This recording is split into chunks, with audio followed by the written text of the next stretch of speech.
The San Francisco committee recently announced more than 100 proposals to award reparations to black residents there. Now, among the recommendations, payments of $5 million to every eligible black adult, the elimination of personal debt and tax burdens, guaranteed annual incomes of at least $97,000 for 250 years, and homes in San Francisco for just $1 as a family. What California does with reparations, so will the nation, so will the federal bill.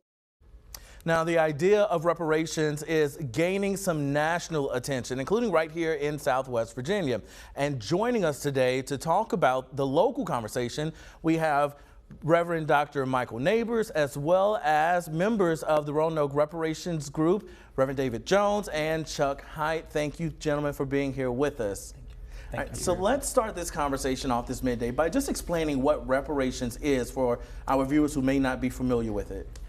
So thank you. Reparations comes from the word repair, obviously, and it has to do with repairing the damage that has been done due to racism. A lot of people think that reparations goes all the way back to slavery, but the damage done to racism is not just slavery, it's even current racism that may exist within structures and that may be systemized. So when we have a reparations program, we're talking about doing away with the damage that has been done due to racism. Yeah. And Dr. Neighbors, you are visiting from Evanston, Illinois to be the keynote speaker for this weekend's event, which we're going to talk about shortly. But Mr. Haidt, Mr. Jones, you were here local. Can either one of you explain why a conversation about reparations is important for our community? Well, I think that reparations are an important part for our community because of the ongoing, lingering effects of this community's brief past history, particularly the Gainesboro area and other areas that caused long-standing generational loss of wealth, loss of home ownership. Elderly people were forced to start all over again, were not sufficiently compensated.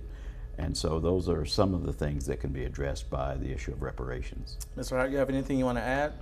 Well, I just want to add that we're coming at this from the perspective of faith-based reparations, not governmental reparations.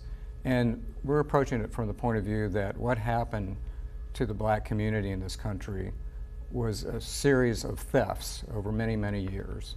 The theft of power, the theft of wealth, the theft of dignity. And so we're trying to come at it from a point of view of a faith community to repair that and to make that community whole. Yeah.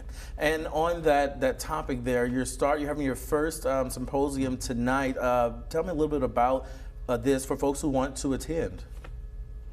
Well, it's at Roanoke College in the Colcat Center in the Workman Ballroom. Admission is free at 7 o'clock tonight.